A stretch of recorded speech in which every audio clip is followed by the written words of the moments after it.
used to hang out on a corner at 115th Street and First Avenue. I used to stand on that corner. I used to wear a zoot suit with a big hat, and I used to whistle at all the girls. So one day, I'm with a bunch of fellas, and Celia was coming down the street. I just, wow, I just, look at this thing coming along. I just, watch this. So I stepped out in front of her to make a pass, and she just brushed me right aside. And the guys started to give me hell. They were making ridicule of me. What's the matter, Rudy? You struck out, blah, blah, blah, blah. And a wager was made. I said, I get a date if I want to. They said, I said, yeah. So I made a bet. But for all practical purposes, that bet could have just died out. But I was, look, I was hurt. She passed me up. No girl passes me up.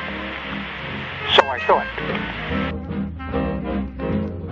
You see, he used to play dice across the street from my house. And my father used to sit by the window. See, my father had asthma, and he didn't go out much. You'd see him, and he didn't like gambling. And I think he knew that he had an eye for me. So that's why he didn't like him, because of the gambling, that's all.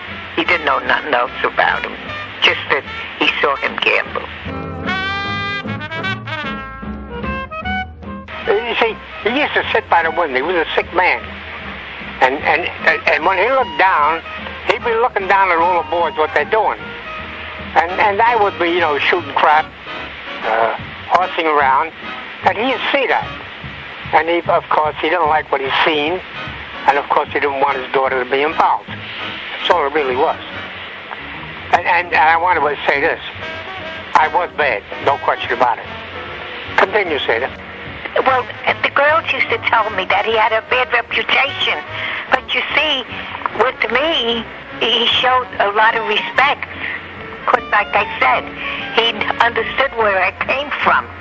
And I feel he was the only one that understood me. Because to the other fellas, I was like a stuck-up.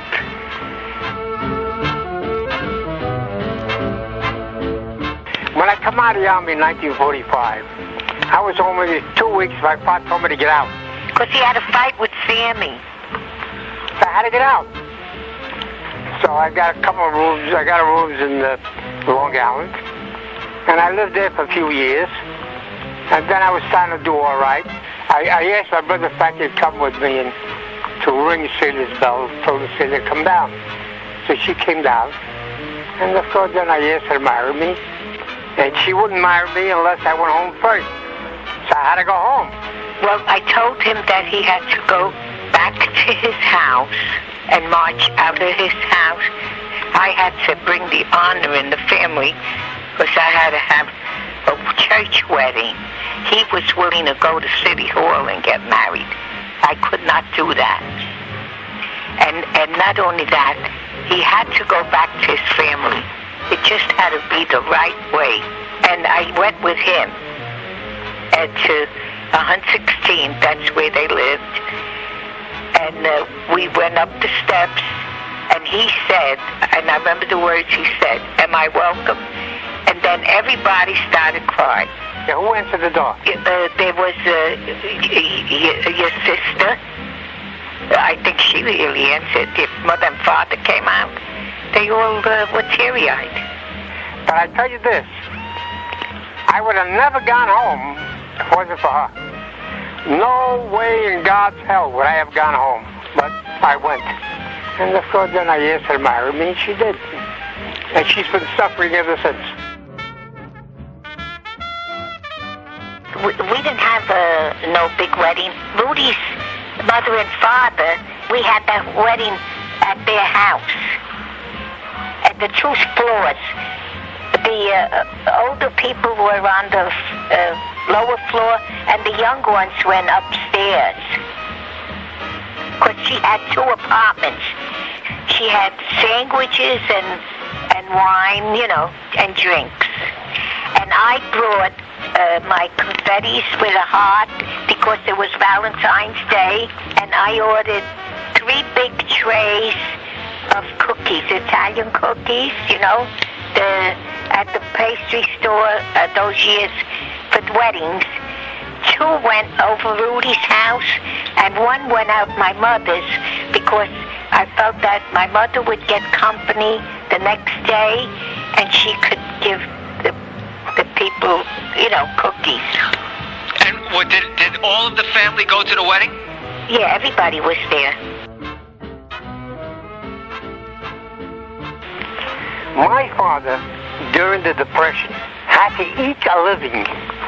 He had 6 children he had to feed, and the salary he was getting was small. So he said, take on side jobs. Now, my father was a man that was handy at almost anything. And he used to take these side jobs on weekends.